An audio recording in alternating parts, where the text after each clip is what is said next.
Operation സിന്ദൂറിൽ Pak യുദ്ധവിമാനങ്ങൾ തകർത്തെന്ന് സ്ഥിരീകരിച്ച വ്യോമസേനാ മേധാവി. ഒരു വലിയ എയർക്രാഫ്റ്റ് ഉൾപ്പെടെ 6 പാക് യുദ്ധവിമാനങ്ങൾ തകർത്തു എന്നാണ് വ്യോമസേനാ മേധാവി അമർപ്രീത് സിംഗിന്റെ വെളിപ്പെടുത്തൽ. വിനീത VG വിവരങ്ങൾ നൽകും ഡൽഹിയിൽ നിന്ന്. വിനീത, ഇതാദ്യമായാണ് ഇത്തരം ഒരു സ്ഥിരീകരണം ഏതെങ്കിലും ഒരു ഉന്നത കേന്ദ്രത്തിൽ നിന്ന് ഈ വിഷയത്തിൽ ഉണ്ടാകുന്നത്. അത് വ്യോമസേനാ മേധാവി കൃത്യമായി തന്നെ പറഞ്ഞു.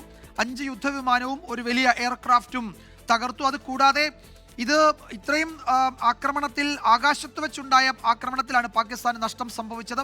ഗ്രൗണ്ടിൽ ഉണ്ടായിരുന്ന 2 വിമാനം കൂടി തകർത്തു എന്നും അദ്ദേഹത്തിന്റെ ബംഗളൂരുവിലെ പ്രസംഗത്തിന്റെ തുടർച്ചയായി അദ്ദേഹം പറയുന്നുണ്ട്.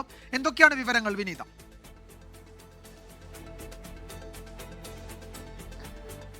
തീർച്ചയായും വിജയകുമാർ സൂചിപ്പിച്ചതുപോലെ ഈ പഹൽഗാം ഭീകരാക്രമണത്തിന് മറുപടിയായി ഇന്ത്യ നൽകിയ ഓപ്പറേഷൻ സിന്ദൂർ, അന്ന് ആ ഓപ്പറേഷൻ സിന്ദൂറിന് ശേഷം നടത്തിയ പത്രസമ്മേളനങ്ങളിലും അതിന് പിന്നാലെ ഉണ്ടായ ഈ പ്രതികരണങ്ങളിലുമൊക്കെ ഇത്തരത്തിലേക്ക് ഈ പാകിസ്ഥാന്റെ വ്യോമ പ്രതിരോധ സംവിധാനങ്ങളെ തകർത്തതുമായി ബന്ധപ്പെട്ടുകൊണ്ടുള്ള ഒരു വെളിപ്പെടുത്തലുകളോ അല്ലെങ്കിൽ അതുമായി ബന്ധപ്പെട്ടുകൊണ്ടുള്ള കണക്കുകളോ ഒന്നും തന്നെ പുറത്തു വന്നിട്ടുണ്ടായിരുന്നില്ല.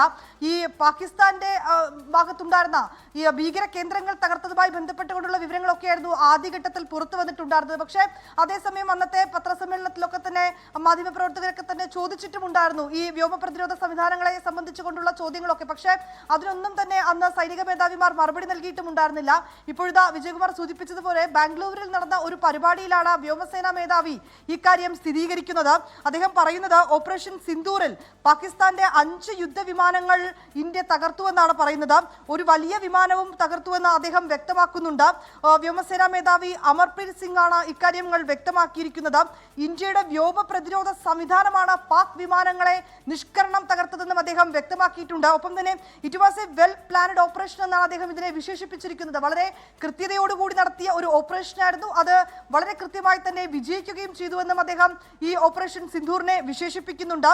ഇന്ത്യയുടെ വ്യോമ പ്രതിരോധ സംവിധാനമാണ് പാക് വിമാനങ്ങളെ തകർത്തത്. അതായത് S-400 എന്ന വ്യോമ പ്രതിരോധ സംവിധാനം ഉപയോഗിച്ചുകൊണ്ടാണ് ഇന്ത്യ ഈ നീക്കം നടത്തിയിരിക്കുന്നത്. അത് റഷ്യൻ നിർമ്മിതമാണ് ഈ S-400 എന്ന് പറയുന്നത്. പാകിസ്ഥാൻ യുദ്ധവിമാനങ്ങൾ ഏതാണ്ട് 300 കിലോമീറ്റർ പരിധിയിൽ വെച്ച് തന്നെ വെടിവെച്ചിട്ടു എന്നാണ്, തകർത്തു എന്നാണ് ഇപ്പോൾ വ്യോമസേനാ മേധാവി വ്യക്തമാക്കിയിരിക്കുന്നത്. അതായത് നേരത്തെ സൂചിപ്പിച്ചതുപോലെ തന്നെ 5 യുദ്ധവിമാനവും ഒരു വലിയ വിമാനവും തകർത്തു എന്നാണ് അദ്ദേഹം വ്യക്തമാക്കിയിട്ടുള്ളത്. ഓപ്പറേഷൻ സിന്ദൂറിന് ശേഷം പാകിസ്ഥാന്റെ വ്യോമ സംവിധാനങ്ങളെ തകർത്തുവെന്നുള്ള ആദ്യ പ്രതികരണം കൂടിയാണ് ഇപ്പോൾ പുറത്തു വന്നിരിക്കുന്നത്.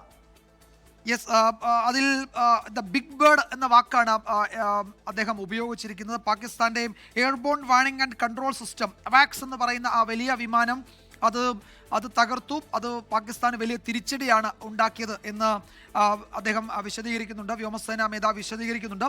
ഈ 5 യുദ്ധവിമാനങ്ങൾ ആകാശമധ്യയാണ് ഇന്ത്യ തകർത്തത്. ഇതുകൂടാതെ ഇന്ത്യയുടെ നടപടിയിൽ ഓപ്പറേഷൻ സിന്ദൂറിനിടെ 2 മറ്റു വിമാനങ്ങൾ, പാകിസ്ഥാന്റെ യുദ്ധവിമാനങ്ങൾ 2 എണ്ണം അത് വ്യോമ സ്റ്റേഷനുകളിൽ, അതായത് വ്യോമ കേന്ദ്രത്തിൽ വെച്ച് തകർത്തു എന്നും അദ്ദേഹം പറയുന്നുണ്ട്. ബംഗളൂരുവിൽ ഒരു പ്രഭാഷണത്തിലാണ് ഈ വ്യോമസേനാ മേധാവി ഇക്കാര്യങ്ങൾ വിശദീകരിച്ച് അദ്ദേഹം എന്താണ് പറഞ്ഞതെന്ന് നമുക്ക് കേൾക്കാം. That is Shahbaz, their Jacobabad airfield, one of them again, major airfield that was attacked. And here there's an F-16 hangar, which you can see here. And here this is the photograph again from open source, from one of their earlier picture of the same hangar. And here that hangar, which is one half of the hangar is gone. And I'm sure there were some aircraft inside which have got damaged there. Indian വ്യോമസേനാ മേധാവി അമർപ്രീത് സിംഗ് ആണ് ഈ സുപ്രധാന വെളിപ്പെടുത്തൽ, ഒരു സ്ഥിരീകരണം ഈ വിഷയത്തിൽ ആദ്യമായി നടത്തുന്നത്. വിനീത VG ആണ് വിവരങ്ങൾ നൽകിയത് ഡൽഹിയിൽ.